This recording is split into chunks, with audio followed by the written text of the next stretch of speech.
There was a person who suffered from asthma, several allergies, and the rare genetic condition sickle cell trait. His body weight was 135 kilograms. He was mocked in school, and at home there was an abusive father. His parents separated during his childhood.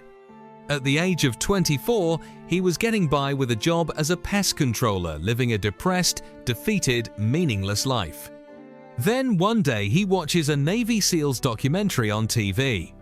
These are the special people of the US Army who are trained to carry out the most dangerous operations on air, land, and sea. Their training is so hard that they can survive anywhere, anytime, in any condition. This documentary was David's trigger moment that this training, this discipline, this life is what I need. This could be the way out of my painful life. He decided he would become part of the Navy SEALs. Everyone around him laughed. But David started transforming himself. Within 3 months, he lost 50 kilograms.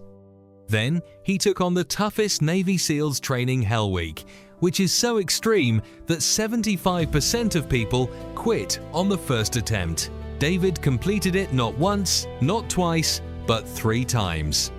After that, he faced several of the world's toughest endurance challenges, like Badwater 135, a 217 kilometers race through Death Valley in 55 degrees Celsius extreme heat. The man who had given up on life has now completed over 60 ultramarathons, is an ultra-distance cyclist, a triathlete, and holds the world record for over 4,000 pull-ups. This is why David Goggins is called the toughest man alive. My team and I decided to research David deeply. We listened to his podcasts, watched his videos, referenced books, took notes.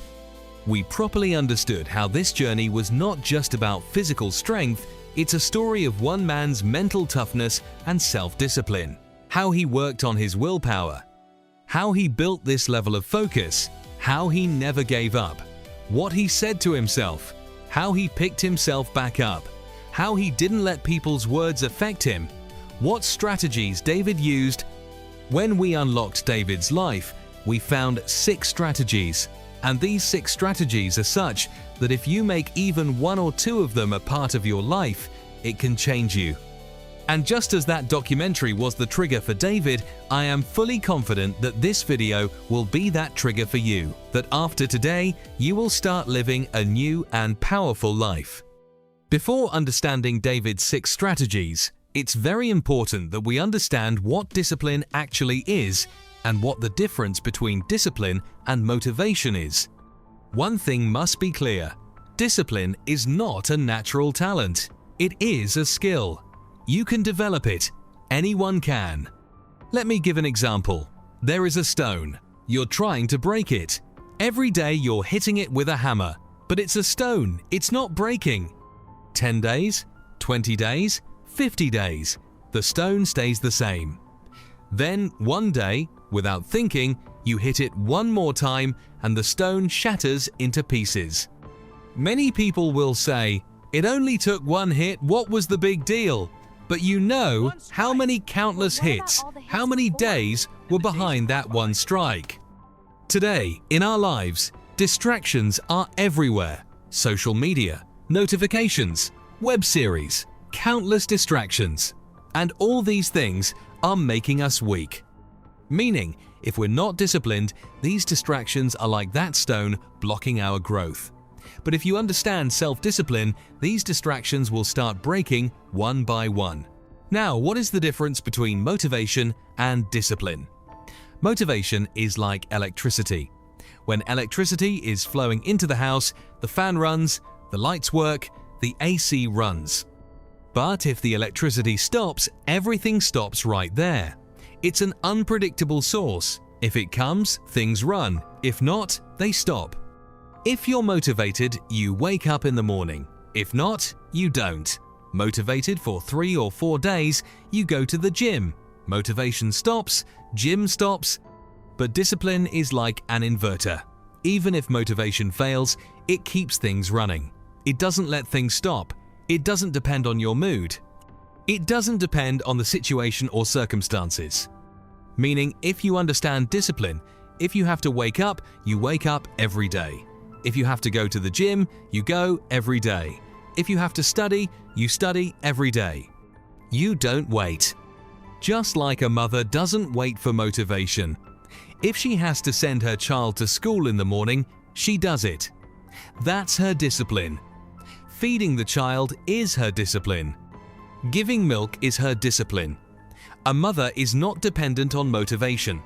If Virat Kohli has to exercise daily and maintain a controlled diet daily, whether he's motivated that day or not doesn't matter. Dabbawalas will deliver their tiffins every day, sun or rain. Motivated today or not, it doesn't matter. So motivation can give you short-term benefits. Discipline can give you long-term benefits. Motivation is dependent on emotions, mood, and feelings. Motivation is a strong spark that gets you started. Discipline becomes your partner and becomes a part of your life, a part of your lifestyle. So let's now understand David Goggins' 6 strategies step by step. First, the accountability mirror. David says that the majority of people are afraid to face their real problems. And I completely agree with David, because I see this in my workshops too. People make excuses, play the blame game, find faults in the world, and ignore their own shortcomings. When David was overweight and undisciplined in his life, he stopped running from his weaknesses. He accepted himself by looking in the mirror. He held himself responsible, accountable. He looked at himself in the mirror and said, "You are fat, you are lazy, you are wasting your potential." And this is what he calls the accountability mirror.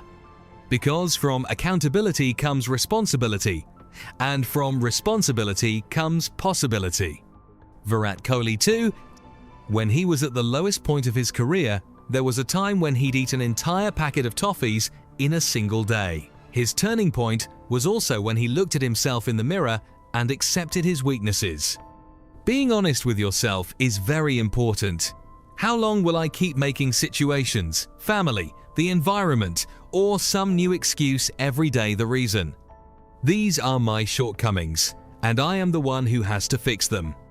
This process is harsh, but David says something very powerful. Denial is the ultimate comfort zone. If you keep denying your flaws and weaknesses, you will never improve. Denial is the ultimate comfort zone. Second, the 40% rule. Once, my wife Gunjan and I were returning from a resort in the hills of Faridabad, and we realized the petrol was on reserve. The dashboard was showing a few kilometers remaining. A while later, both the reserve sign and the kilometer reading ran out, but our car ran comfortably for many more kilometers, and we reached the petrol pump. What the car manufacturer did there, God has done the same thing inside us. Let me explain.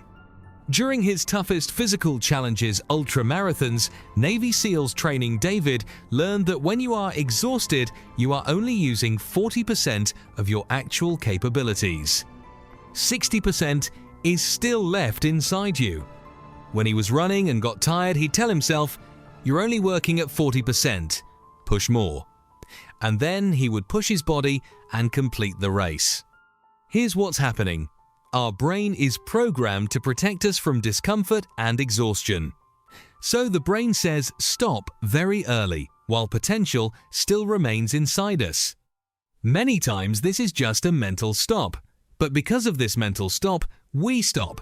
And if we don't stop because of this mental stop, we can push our limits and reach our true strength. When David started his fitness journey, his first goal was to run 1 mile, just 1 mile non-stop. He couldn't complete it, but by pushing himself, he completed 1 mile, then 2, then 5. And now he runs 100 mile ultramarathons. This same thing is behind every successful business and every great achievement. Third, the cookie jar. If I try to recall some achievements, leaving my job to start something, saving someone's life, surviving a major business loss, hiring my first employee, these are my achievements, my courage. And every time I faced a problem, those were my sweetest and greatest memories. David calls this the cookie jar. He had built exactly such a cookie jar in his own mind. During Navy SEALs training, when he faced extreme pain, he reached into his cookie jar, recalled his past victories, and completed the training. This is powerful because when you recall your past victories, your mind immediately shifts from self-doubt to self-belief. You realize, that challenge also made me grow. This challenge will also benefit me. You can take some time, write these things on paper, make a box, write in a diary, keep it on your phone, or just build a cookie jar in your mind. And whenever your courage is breaking, whenever your mind is giving up, go to your cookie jar and recall your past achievements, your courage, or a problem you once faced and overcame. Fourth, callusing the mind. Have you ever looked at the hands of farmers or laborers? Their hands and feet are a little rough. This is called callusing. This hardening of the skin is the body's way of protecting itself from pressure and pain. It's a protective mechanism. And David says, callus your mind too. If you want to make your mind strong, intentionally add a little discomfort to your life bit by bit. That's how it starts. David also did this first. He took small steps that made him uncomfortable. He started taking cold showers. Then he decided not to eat junk food. Then he made the decision to read books. Then he decided he would wake up at 4 a.m. What happens from this? Your mental muscle builds up, which helps you move to the next step. We should all keep doing something in life that has discomfort in it, so that our mind keeps getting tougher. You can take small actions if you shower with warm water. Start with a little cold water.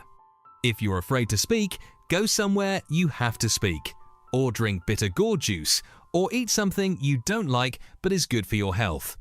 You might say, how is this directly connected to my life? Even if there's no direct connection, just as skin becomes strong, these small things make your mind strong. Your mental conditioning happens. Things I don't like can still be done. Your mind becomes ready for challenges instead of running from them. Let me repeat that. Your mind becomes ready for challenges instead of running from them. Think about the power of that. Fifth, the power of small wins. During Navy SEALs training, there is Hell Week, the final week of training where the body faces cold, heat, water, stress, and pain. Very few hours of sleep, physically and mentally exhausting. David says he never thought about getting through the entire week. He was focused on small things, small goals, and he kept celebrating small victories. Like, this drill has to be completed, and after completing it, we get food. That was his focus. People see the big victory, but behind every big victory is a chain of small victories. And one of the biggest secrets of David's discipline is understanding the importance of small wins and celebrating them. When he was doing long-distance running, he broke his goals into small milestones. A target of 1 mile, then 2, then 5. When he lost 100 pounds, he kept his focus on daily goals. Today, I have to do this many push-ups, run this far, work out this much, daily micro goals, and daily celebrations. So simple. Break your big ambitions into small, actionable tasks. Every small victory takes you one step further. Big goals can scare us, but small goals can move us. They build our confidence, give us momentum, and the mind stays disciplined. If your goal is to lose 20 kilograms, make a micro goal. Go to the gym and celebrate. I went to the gym today. Once the habit forms, even the biggest goal will be achieved. Want to clear an exam? I'll complete 1 chapter today. That's your micro goal, and completing it is your micro win. One tip that helped me a lot and will help you too. Write down dates on a paper for the week or month.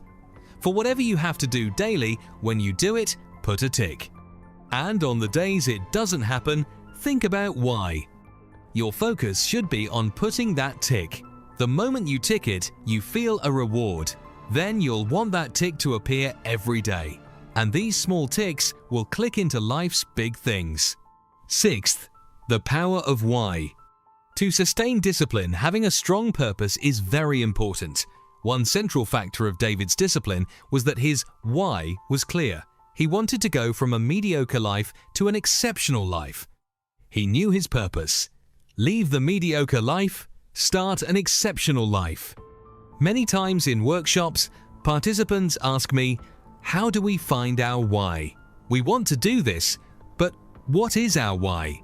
How do we find it? The deeper why, the purpose. It's often hidden behind your actions. You have to ask questions. For example, you feel, I want to get fit. Ask once, why do I want to get fit? Because I want to prioritize my health. Why? Because it will let me enjoy life more, or I'll be able to wear what I want, or I'll feel more confident. That is your why. Similarly, we say, I want good marks, or I want to clear this exam, and that level of motivation and discipline doesn't come because we haven't gone deeper. Think once, why do I want to clear this exam? Because from this, my career will start. Through my career, I'll gain experience, or I'll earn a certain amount, or I'll be able to support my parents. Those are the deeper whys that drive you.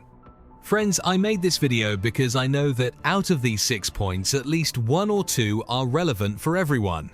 For someone, the accountability mirror may have hit home. For someone, the 40% rule may open up their potential. For someone, the why may clarify their purpose, and someone may make discomfort a part of their life and grow mentally stronger every day, able to face the world's biggest problems, able to grow in life. That is my effort with every video. For the past 14 years, I've been on one mission: your financial and mental growth, the country's growth, and I'll keep going. I will say this, don't wait for the right time. Let's start to make the time right. Don't wait for the right moment starting today. Take whichever of these points make sense to you, which ones hit you, and start making the time right. See you in the next video. Until then, stay happy, spread happiness. I love you all.